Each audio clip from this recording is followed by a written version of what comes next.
I always thought my wedding day would be the happiest moment of my life. But instead of joy, it turned into chaos I never saw coming. One moment I was smiling in my white dress, and the next, everything exploded. My mother-in-law, with her cold words and fake tears, twisted my husband's mind right in front of me. And then he snapped. He yanked my hair, slapped me across the face, and shoved me so hard. My head slammed into the corner of the table. What happened after that was even more shocking. Hello, my name is Nina Carter, and I'm 28 years old. For as long as I could remember, I had dreamed of this day, my wedding day, believing it would mark the beginning of a joyful new life. The venue was decorated with soft lights, pastel roses, and the gentle sound of violins floating through the air. Guests laughed and clinked their glasses, the scent of fresh flowers mingling with the aroma of the evening feast. As I stood in my white gown, surrounded by people clapping and smiling, I felt like a fairy tale bride. I had chosen love, and I believed I was walking into something beautiful. Everything seemed perfect on the surface. My fiancé, now husband, Ethan Reynolds, was charming, well-spoken, and always knew how to make others feel comfortable. We had been together for 2 years, and I had thought we understood each other. I believed we were building something strong, something lasting. I smiled politely as guests came to greet me, complimenting my dress, my makeup, my glow. I nodded, responded with warmth, doing my best to absorb every joyful detail. Then, through all the laughter and soft music, I heard a voice that immediately turned my stomach. "Nina, dear," the voice called, sweet on the surface but edged with something sharper, colder. "Could you come here for a moment?" I turned and saw Margaret Reynolds, Ethan's mother, standing a short distance away. She wore a tight smile, her arms crossed over her chest, her eyes scanning me with judgment. There was no warmth behind that smile, only calculation. Her tone wasn't a request, it was a demand. I hesitated briefly, then politely excused myself from a group of friends and walked toward her. The moment felt strange, but I told myself to stay calm. After all, this was my wedding day. I had every reason to be happy. But as I neared her, I could see something was off. Her back was straight as a board, her expression forced. Something dark was brewing beneath her pleasant exterior, and I was about to walk right into it. As I stood in front of Margaret, I offered her the same polite smile I had given every guest that evening. "Is everything all right?" I asked, keeping my voice calm, though a quiet tension had started to settle in my chest. I knew Margaret and I were never close, but I had tried my best to be respectful throughout our engagement. What she said next, however, caught me completely off guard. "It's about the way you look at me, Nina," she began, her voice cool but dripping with blame. "You think I haven't noticed?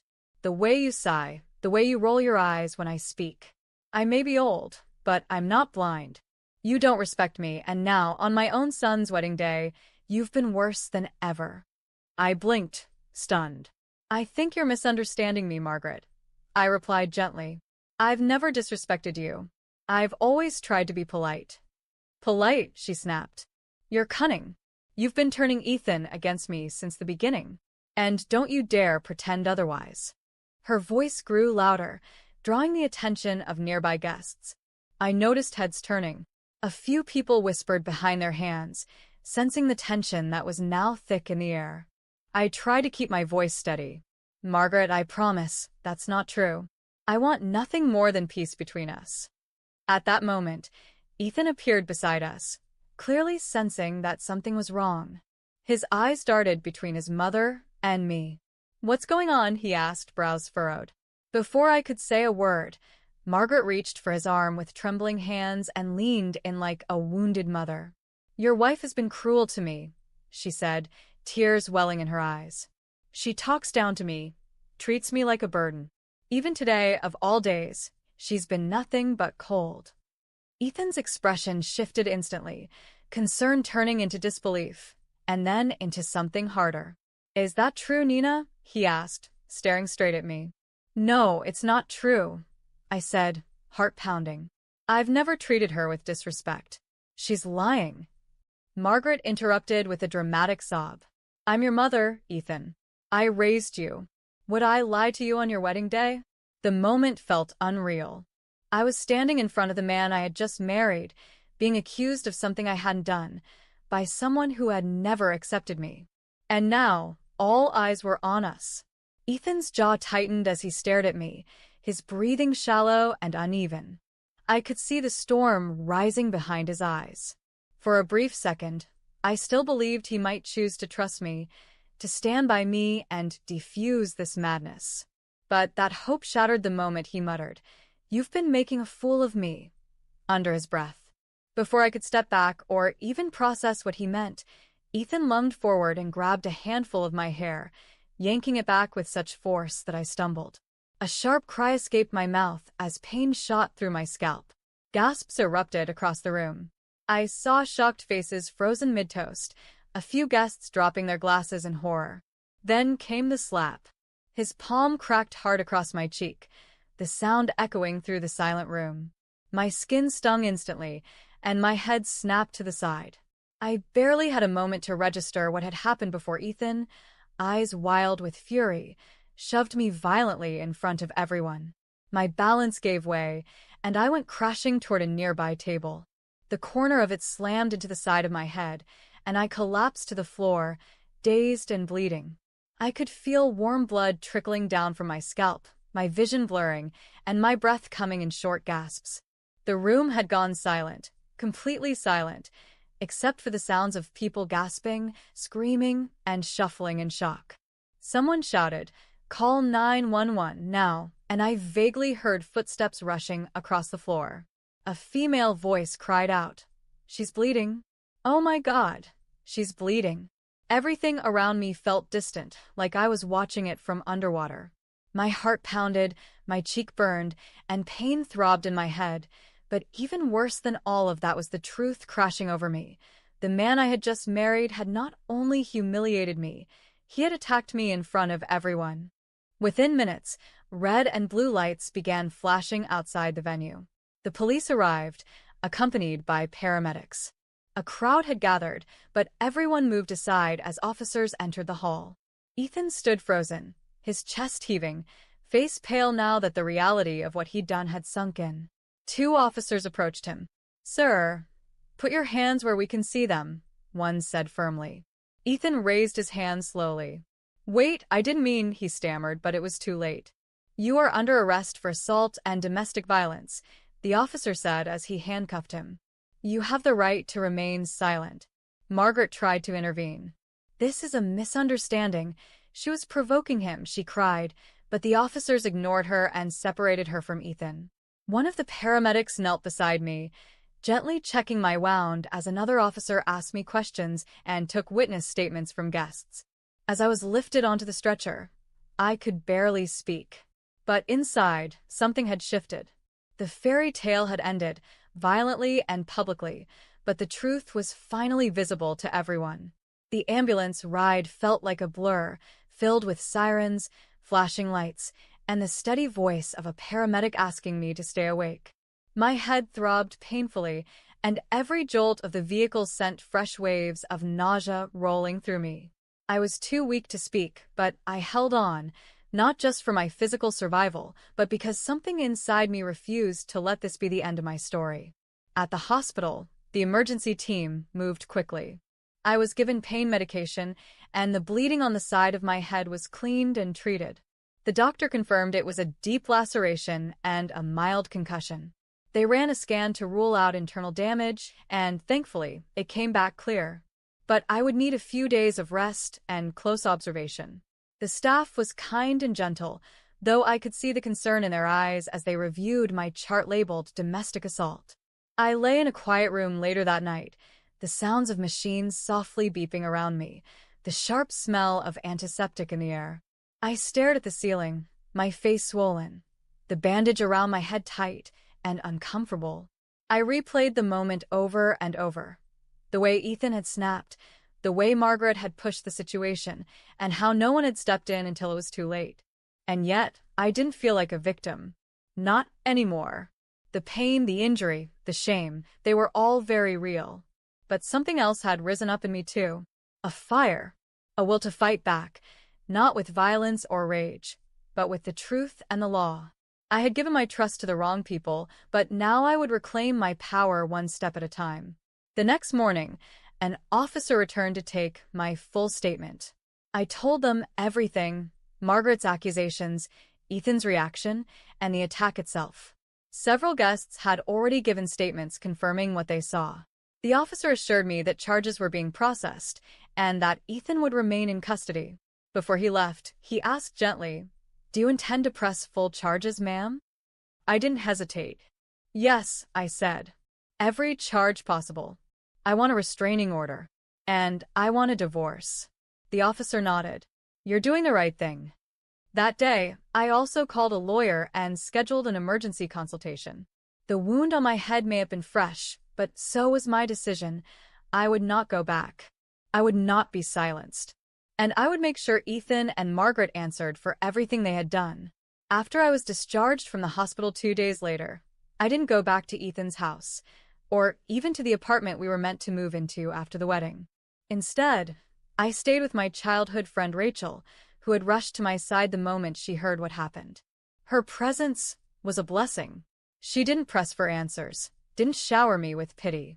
She simply sat with me, made tea, and reminded me that I wasn't alone. But I knew kindness wouldn't be enough to protect me, not from Ethan, and certainly not from Margaret. The incident at the wedding had only been the breaking point.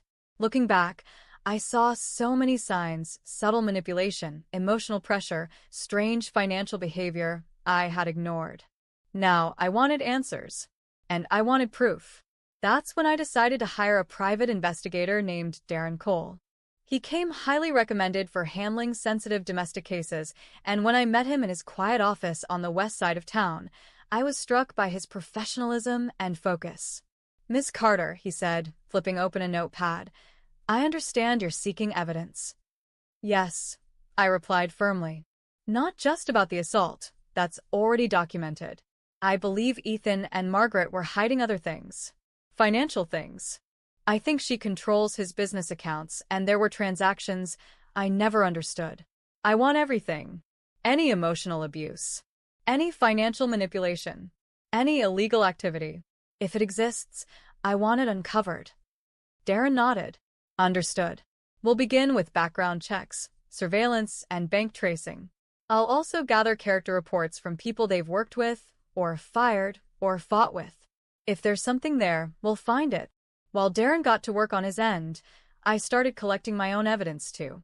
I went through my emails, text messages, voicemails, anything that could support the claim that what happened at the wedding wasn't an isolated event. I forwarded it all to my lawyer and copied it to Darren as well. Rachel helped me organize files and digital folders, and as the days passed, I could feel the fear inside me shrinking. In its place grew a sense of purpose. I wasn't going to just recover, I was going to expose them. Over the next 2 weeks, Darren worked quietly but efficiently. He checked in with me regularly, sending updates that made my stomach twist each time I read them. The more he uncovered, the more I realized how little I truly knew about Ethan and the world Margaret had built around him. One evening, I sat with Rachel at her kitchen table, laptop open, as we reviewed the latest findings Darren had sent. "Look at this," I said, pointing to the screen. Multiple large transfers from Ethan's personal business account to a shell company, registered under a fake name, but the address traces back to a property owned by Margaret. Rachel leaned in, her eyes wide. "She's laundering money." I nodded. "And she's using Ethan to do it." Darren's report also included interviews with 2 former employees of Ethan's company. Both had been let go under questionable circumstances. They described Margaret as controlling, aggressive, and dangerously manipulative. She had access to Ethan's financial systems and often authorized payments without his team's knowledge. One employee even said he suspected tax fraud but was too afraid to speak out at the time. Alongside this, Darren found something even more alarming: a prenuptial agreement Ethan and Margaret had secretly altered without informing me. My original signed copy was missing, and Darren discovered an updated version filed quietly 2 weeks before the wedding that included severe financial restrictions on me in the case of divorce. It was forged. My signature had been digitally manipulated. I forwarded everything to my attorney immediately. This isn't just about abuse anymore, I told Rachel as I sat back in the chair, exhausted but burning with anger. They've committed fraud, deception, and they were planning to trap me financially even if Ethan hadn't hit me. Rachel placed a hand on mine. You've already survived the worst of it, Nina. Now, it's about showing the world who they really are. I stared at the stack of printed documents and digital files. It was all there. The abuse, the manipulation, the lies, the crime. All I had to do now was bring it into the light. The day I decided to expose everything wasn't random, it was strategic. I invited family members, friends, former coworkers, and even a few journalists I knew through Rachel's media contacts.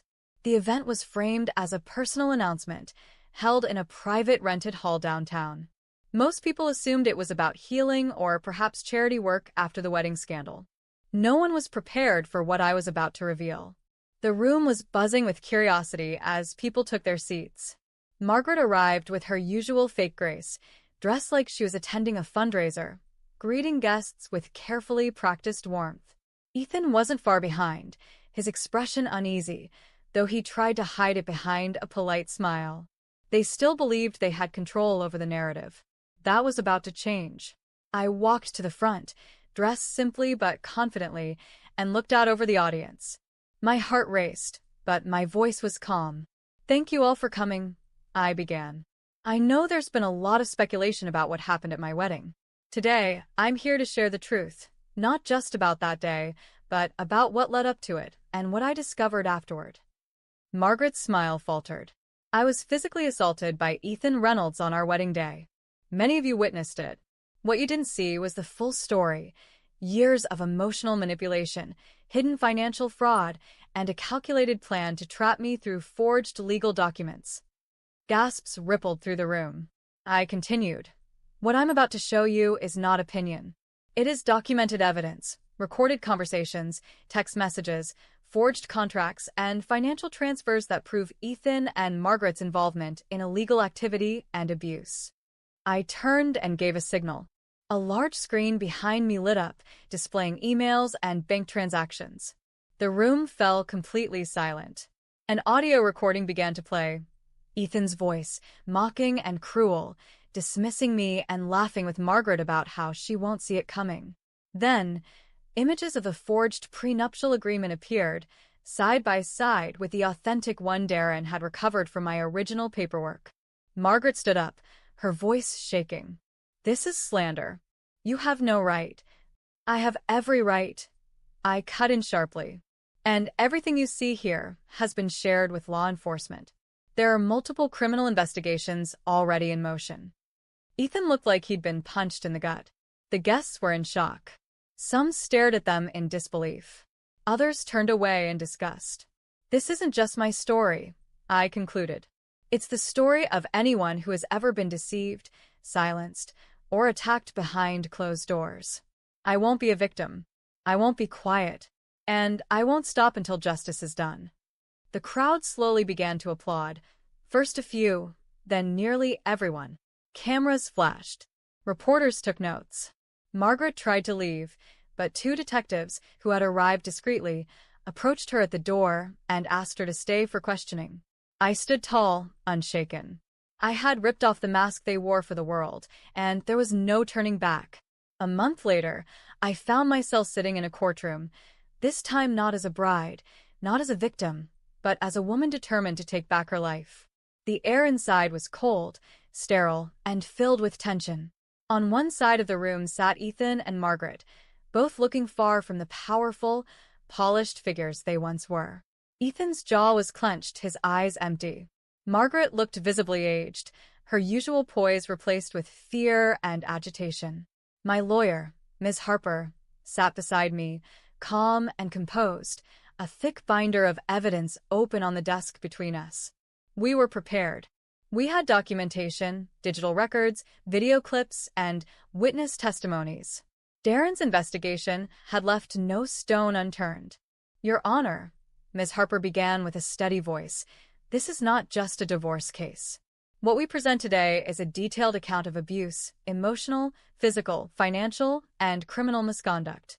We're seeking a complete divorce, full legal protection for my client, and formal charges for assault, fraud, and forgery. The judge listened attentively, nodding slightly. The prosecution began with the most visible crime, the assault at the wedding. Several guests, including Rachel, were called to testify. They spoke clearly about what they saw, how Ethan pulled my hair, slapped me, and pushed me into the table, resulting in a head injury that required emergency treatment. The medical report was submitted, along with photos of my injuries. Ethan tried to defend himself. It was a mistake. I lost control for a second. I was provoked. His voice cracked, but no one looked convinced. Margaret's defense was weaker. I only wanted to protect my son, she said. Nina twisted everything. But their words fell flat. My lawyer presented financial records showing Margaret's access to Ethan's accounts, unusual money transfers, and the forged prenuptial agreement that had been digitally altered. A forensic specialist confirmed the signature was manipulated. When it was my turn to speak, I stood with my heart steady and gaze firm. Your Honor, I came into this marriage believing I was building a life with someone I loved. Instead, I was betrayed, abused, and nearly trapped in a web of lies. What happened on our wedding day was not the beginning, it was the final blow. But I survived it. And I am here not for pity, but for justice. There was a silence in the courtroom as I finished. Ms. Harper made the final statement. Given the overwhelming evidence, we ask this court to deliver a ruling that not only grants Ms. Carter a divorce, but also holds Mr. Reynolds and Mrs. Reynolds fully accountable for their actions under the law. The courtroom was completely still as the judge looked over the final stack of documents. Her expression was unreadable, but her eyes held a weight that filled the room with anticipation. I held my breath. I could feel Rachel's hand gently resting on my shoulder for support, but I kept my gaze locked on the judge, determined not to show fear. After a long pause, the judge spoke clearly and firmly. In light of the extensive and credible evidence presented, the court grants the petitioner, Ms. Nina Carter, a full and immediate divorce from Mr. Ethan Reynolds. I closed my eyes for a brief second and exhaled. It was done. But she wasn't finished.